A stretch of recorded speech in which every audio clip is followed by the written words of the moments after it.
জনাব তারেক রহমান মানবিক নেতা, এই মানবিক কাজগুলো আমরা বিএনপি পরিবারের মাধ্যমে করে আসছে।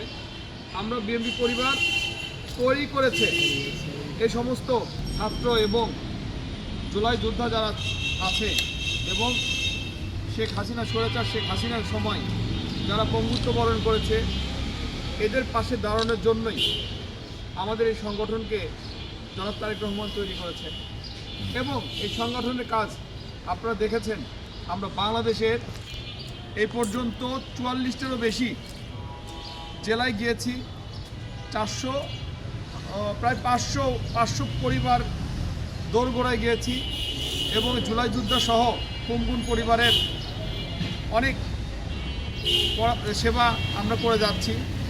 সবসময় প্রতিনিয়তই আমাদের মানবিক নেতা জনাব তারেক রহমান আমাদের পরামর্শ দিচ্ছেন, তার পরামর্শেই আমরা কাজ চালিয়ে যাচ্ছি।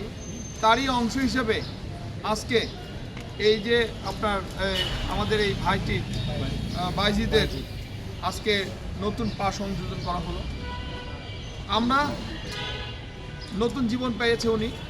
আমরা এরকম কাজ জনাব তারেক রহমানের পরামর্শে প্রতিনিয়তই করে আসছি।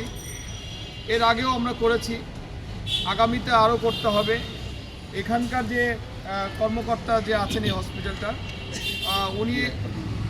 উনি আমাদেরকে একটি আশ্বস্ত করেছেন, যেহেতু জনাব তারেক রহমানের মানবিক কাজ উনি এর পরেও আজকেও করেছেন, ওনার জন্য করেছেন, এরপরে উনি যথেষ্ট ছাড় দেবেন এবং এই মানবিক কাজে আমাদের পাশে থাকবেন।